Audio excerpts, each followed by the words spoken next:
You ever feel like you're just stuck, trapped in a cycle you desperately want to break but can't seem to escape?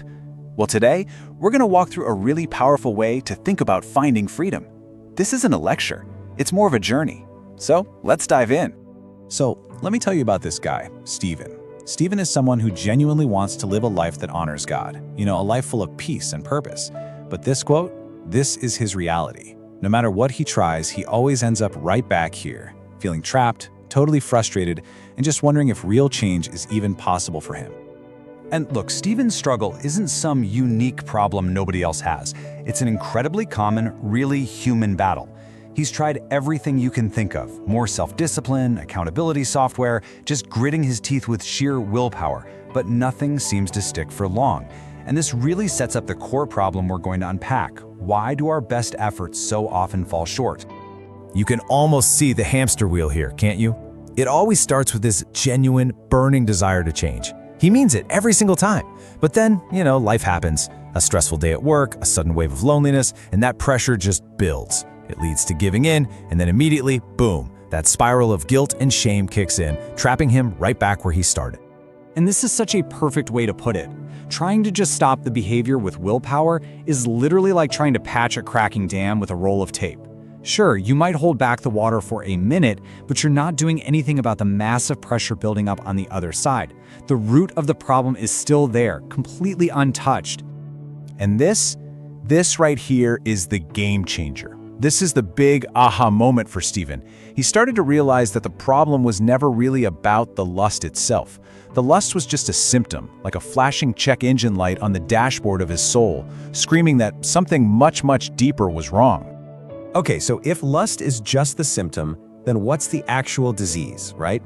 Answering that question meant he had to start asking a completely different kind of question, and this is what put him on the path to real, actual healing.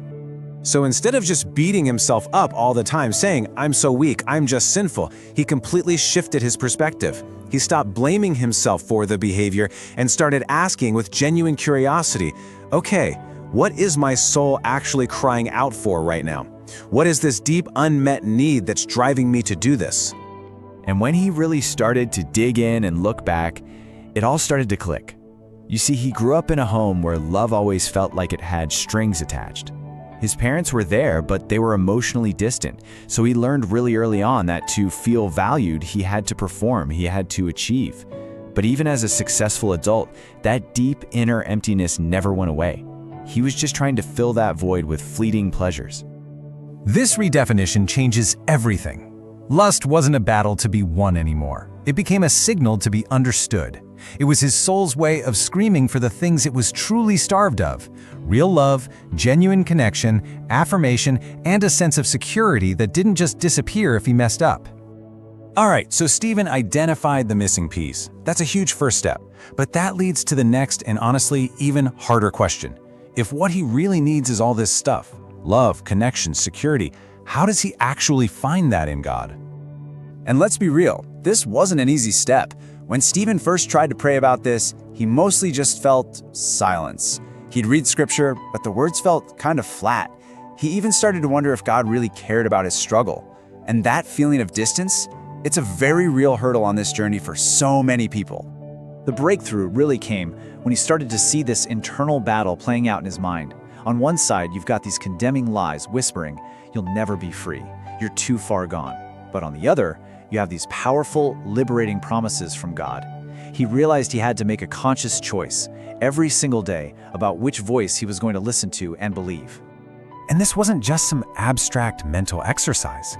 He had to make it real, He translated that belief into action through these small, daily routines. Things like pausing to pray for strength before even grabbing his phone in the morning. Or, in the moment a tempting thought came, actively countering it with one of those promises. He even started journaling the small ways God was showing up just to build that trust muscle. And this quote, man, this is probably one of the most liberating parts of the whole thing. The goal was never to become perfect overnight. It's about persistence. It's about choosing God over the old ways again and again and again, especially right after you've messed up. That is where real freedom is built. So he understood his need, and he started building that daily connection with God. But there was one last, absolutely essential piece to this puzzle. He had to realize that this journey was never ever meant to be a solo mission.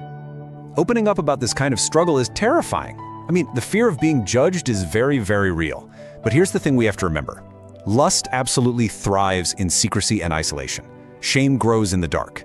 The only way to really rob it of its power is to drag it out into the light with people you can trust. And he didn't have to tell the whole world all at once. The process was slow and gradual. It started with just one trusted friend, one really honest conversation. And from there, he slowly, carefully built a small circle of support, maybe a small group or a community where he could actually be known without being judged. And that's really the bottom line, isn't it? Vulnerability is the key that unlocks the door to healing. When you finally bring your struggles out into the light, they start to lose their grip on you. That community gives you the strength, the perspective, and the hope you need to keep fighting, especially on the days you feel like giving up. Okay, so let's pull all of these pieces from Stephen's journey together. What his story gives us is a super clear, memorable path forward that isn't about trying harder, but about a much deeper kind of healing. So here it is. The whole thing really boils down to this simple 3-step framework. Number 1, figure out what your soul is actually missing. Number 2, actively find that missing piece by connecting with God every day. And number 3, break the cycle of isolation and let other people walk with you. Look, if there is one single thing you walk away with today, please let it be this. This struggle can feel so incredibly lonely, but you are not alone in it. And you are never, ever designed to fight this kind of battle by yourself. Real freedom is possible, and it's found in connection with God and connection with other people. So that leaves us with one last really powerful question. And it's not for Stephen, it's for you. Based on everything we've just talked about, what does your first small step toward freedom look like today?